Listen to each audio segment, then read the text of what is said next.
সারাদিন কাজের মাঝে একটু ফ্রি টাইম পেলেই আমি না খেলতে বসে যাই। দেখো কতটা কিউট ছিল এটা। হ্যালো, আমি সৌমি। চলো আজকে কি কি কাজ করলাম তোমাদের সাথে শেয়ার করি। প্রথমেই আমি স্পঞ্জগুলোকে ভালোভাবে রেডি করে নিয়েছিলাম। আমি চেষ্টা করি যে কেকগুলোকে সব আগের দিন রাতেই ক্রিম কোট করে রাখতে, তাতে কিন্তু কেকের টেস্ট আরও বেশি ভালো হয় আর পরের দিন কাজ করতেও খুব সুবিধা হয়। আগের কেকটা ছিল পুরোটাই চকলেট আর এটা ছিল পুরোটাই স্ট্রবেরি ফ্লেভারের। দেখো এই ছিল কেকটার ফাইনাল লুক। দেখতে কতটা মিষ্টি লাগছে তাই না? সামনে থেকে দেখতেও কিন্তু ঠিক এতটাই মিষ্টি লাগছিল। আর এই ডিজাইনের কেক কিন্তু দুটো আছে পরপর। যে ক্লায়েন্ট নিয়েছিল প্রথম ডিজাইনটা তার এত ভালো লেগেছিল যে নেক্সট অর্ডারও সে সেম ডিজাইনেরই করেছিল।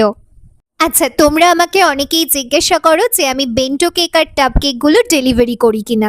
বেন্টো কেকগুলো কিন্তু আমার লোকেশন থেকেই কালেক্ট করতে হয়, আর যে কোনো রকমের টাব কেকগুলো কিন্তু আমি লোকেশনে গিয়েই দিয়ে থাকি।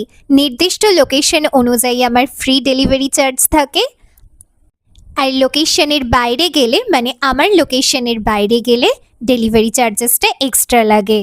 তোমাদের সাথে দেখো আরও একটা কিউট কেক শেয়ার করছি। এই কেকটাও দেখতে কিন্তু ভীষণ মিষ্টি ছিল।